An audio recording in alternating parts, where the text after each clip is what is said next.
mucho, qué lindo poder estar de vuelta con esta serie que estamos hablando acerca de crisis. ¿Cómo superarlas y perdurar en la libertad? Vamos con la semana 8.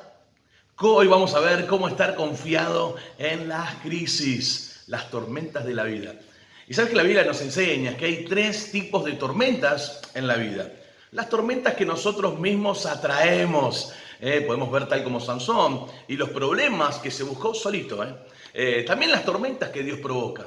Jesús, dice la Biblia, que Él calmó la tempestad en el mar de Galilea y las tormentas que otros provocan, así como pasó con Pablo y Silas cuando fueron presos, ¿no? Por eso cuando uno es víctima de las crisis, esta última es la más difícil de soportar. Las tormentas no tienen preferidos.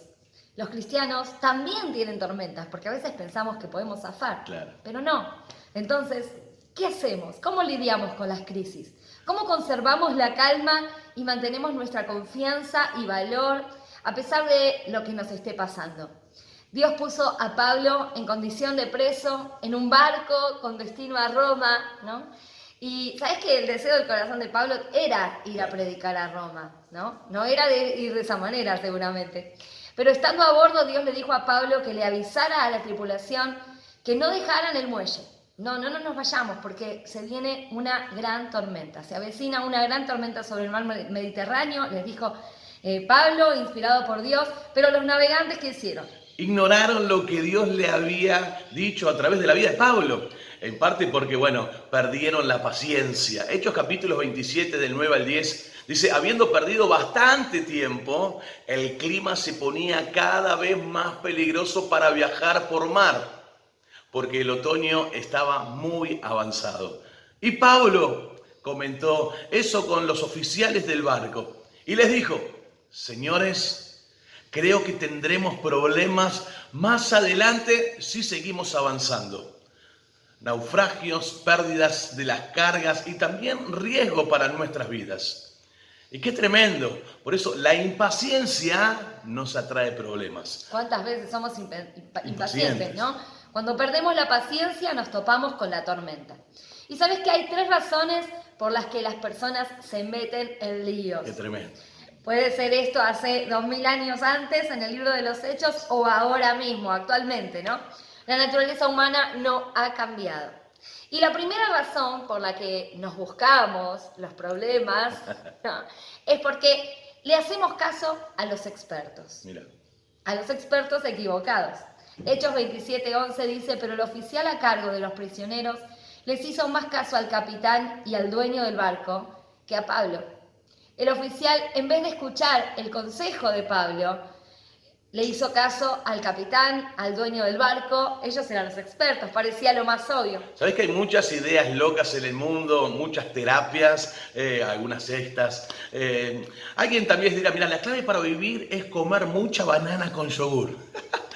Otros dirán, no, la clave es adoptar una posición extraña y decir, parece que todos tienen ahí una respuesta, una opinión experta, pero la realidad es que los expertos muchas veces se equivocan. Por eso algunos se pasan pidiendo la opinión a los expertos hasta que encuentran a uno que esté de acuerdo con lo que uno piensa, con lo que ellos quieren escuchar. ¿Solo para qué? Para poder argumentar sus propias conclusiones. Es verdad, ¿no? Cuando uno empieza a consultar a los expertos cerrados, está a punto de meterse en problemas. Cuidado. La segunda razón por la que nos metemos en problemas es que votamos. Mira vos. La democracia. El versículo 12 dice, como el puerto no era adecuado para invernar, la mayoría decidió que debíamos seguir adelante con la esperanza de llegar a Fenice, puerto de Creta que da al suroeste y al noroeste, y pasar allí el invierno. Y mira, la realidad es que la mayoría no siempre tiene la razón. Claro. Muchas veces se equivoca. ¿Te acordás lo que le pasó a Moisés cuando empezó a dirigir al pueblo siendo guiado por la mayoría? ¿Y qué pasaba? La mayoría quería volver a Egipto, ¿no? Todos querían volver a Egipto, pero se equivocaron. Así que nos podemos meter en serios problemas al seguir las opiniones de la mayoría, las opiniones públicas, las ideas más populares. Versículo 13 dice del mismo capítulo, cuando comenzó a soplar un viento suave del sur, Creyeron que podían conseguir lo que querían. Así que levaron anclas y navegaron junto a la costa de Creta. ¿Por qué otra razón nos buscamos problemas? Y ahí tenemos la tercera razón. Es porque confiamos en las circunstancias. Fíjate que dice, en lo que recién leíamos, que comenzó a soplar viento suave del sur y ellos dijeron, bueno, esto sí, esto es lo que estábamos esperando, así que las circunstancias parecían favorables. No obstante, es una locura ignorar lo que Dios dice. Aun si las circunstancias parecen contrario a lo que Dios está diciendo. Por eso las cosas pueden lucir bien ahora, pero podés estar navegando hacia la tormenta. Hay que tener cuidado. Escuché muchas veces decir a las personas, ¿no? Y esta decisión debe ser la correcta porque me siento bien, Mira. ¿no? Tengo paz al respecto.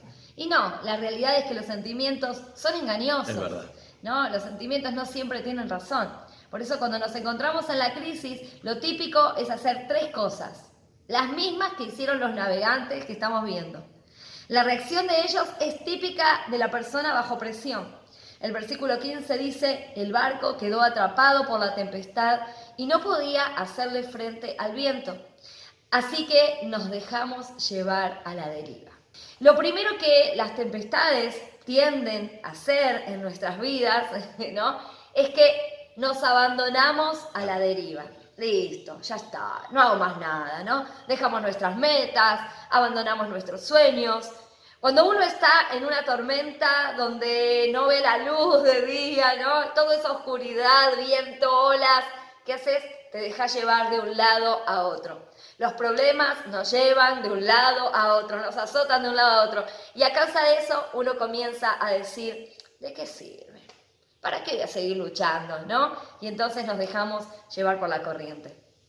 Hechos capítulo 27, versículos 18 y 19 dice, al día siguiente, dado que la tempestad seguía arremetiendo con mucha fuerza contra nosotros, comenzaron a arrojar las cargas por la borda.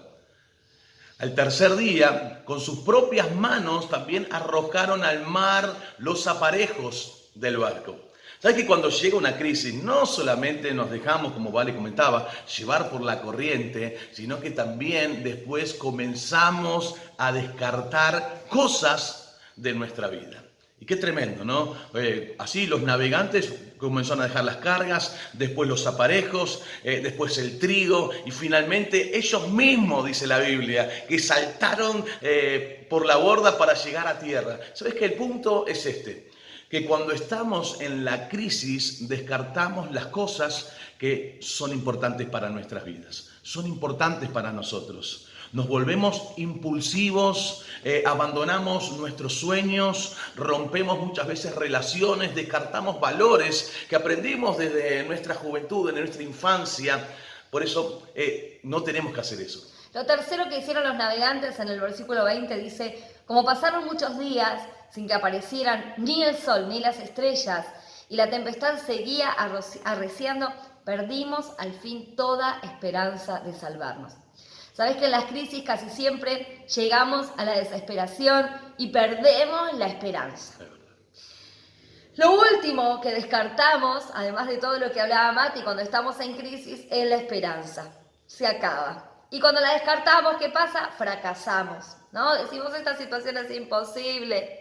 Pero yo quiero animarte a recordar, los navegantes perdieron la esperanza porque olvidaron que Dios tiene el control. Olvidaron que Dios tiene un plan, que Dios es nuestra esperanza en medio de situaciones desesperanzadoras totalmente, ¿no? Lo más impresionante de esta historia es la reacción de Pablo. Él era completamente opuesto a la reacción de los navegantes. Ellos estaban desesperados, decían que no tenían esperanza, estaban desalentados, deprimidos y tiraron todo por la borda, pero Pablo estaba calmado, estaba confiado, estaba con valor en medio de las crisis, nada en absoluto lo preocupaba.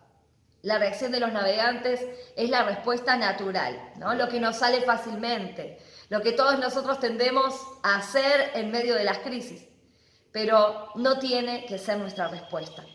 Por eso una prueba de nuestra fe cristiana es la forma en que lidiamos con las crisis. Sabés que cualquiera puede estar bien, cuando las cosas están bien, ¿no? Cuando va todo bien, es fácil. Es fácil ser cristianos en esos momentos donde parece todo lindo. Pero sabés que la prueba de nuestra fe es cuando los problemas llegan, cuando sentimos esa inclinación a desesperarnos, a ir a la deriva, a dejar arrojar todo por la borda. El carácter se revela en las crisis. No se crea en ellas. El carácter se crea en las cosas cotidianas y ordinarias y triviales de la vida. Se crea ahí, pero ¿sabés qué? Se revela en las crisis. Ahora en el grupo van a compartir acerca de las anclas que podemos usar para estar firmes en las tormentas de la vida que todos vamos a enfrentar. Que disfruten el grupo, compartan, aprendan, los amamos y nos vemos el fin de. Nos vemos el fin de, Dios los bendiga mucho. Chau, chau.